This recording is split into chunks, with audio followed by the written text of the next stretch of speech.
Dear students, communication skills के बारे में बहुत सी डिटेल्स हमने सीखी, जानी।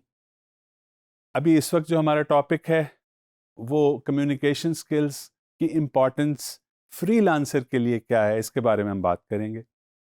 कितनी इम्पॉर्टेंट हैं कम्युनिकेशन स्किल्स फ्रीलांसर के लिए। देखिए, कम्युनिकेशन किसी भी बिजनेस की को स्ट्रॉन्ग फाउंडेशन देती है। हेल्दी बिजनेस के लिए हेल्दी कम्युनिकेशन चाहिए। तो जनरली जो फ्रीलांसर हैं वो रिमोटली अपने क्लाइंट्स के साथ इंटरेक्ट कर रहे होते हैं।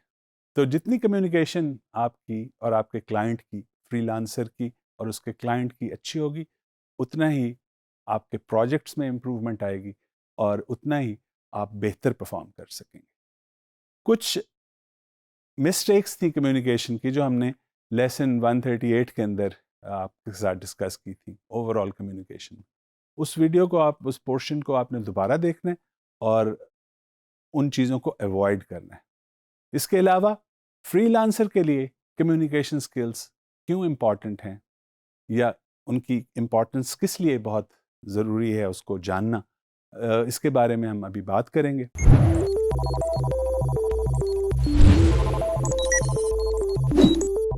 So here are a few tips which can make you strong as a freelancer in communication.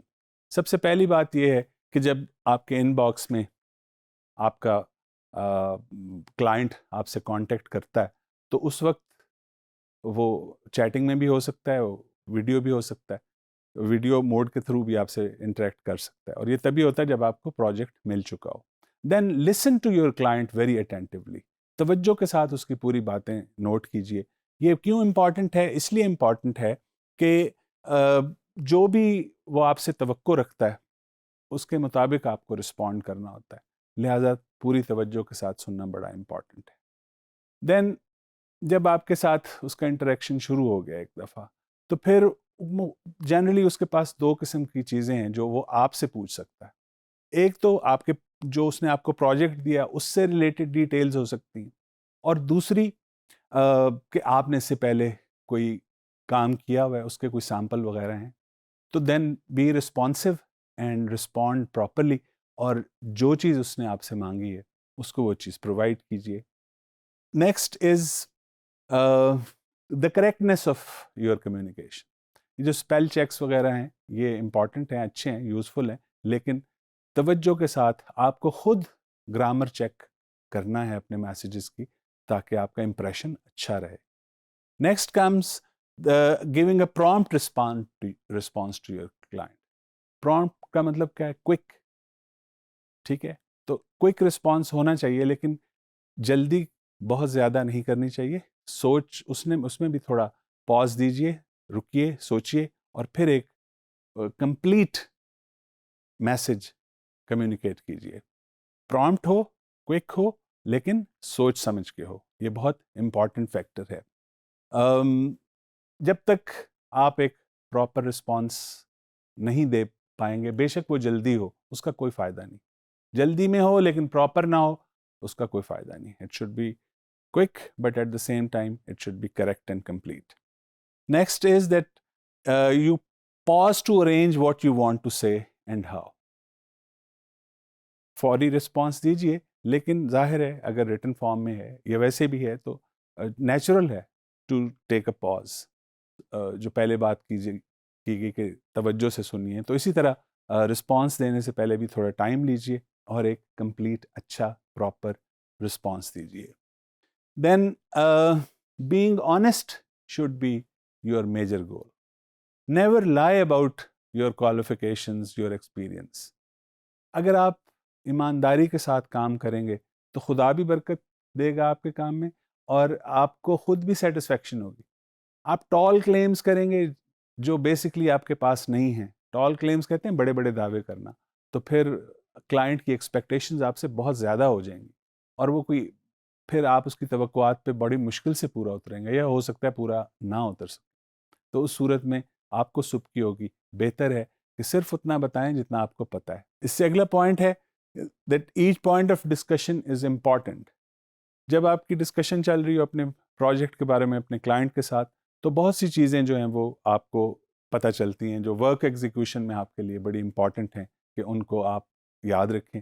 तो इसलिए जो आपकी डिस्कशन अपने क्लाइंट के साथ हो उसको बहुत ध्यान से, ताकि बाद में किसी किस्म का वो ध्यान से उसको नोट डाउन कर लीजिए, तो ताकि बाद में किसी किस्म का कोई प्रॉब्लम ना हो आपको।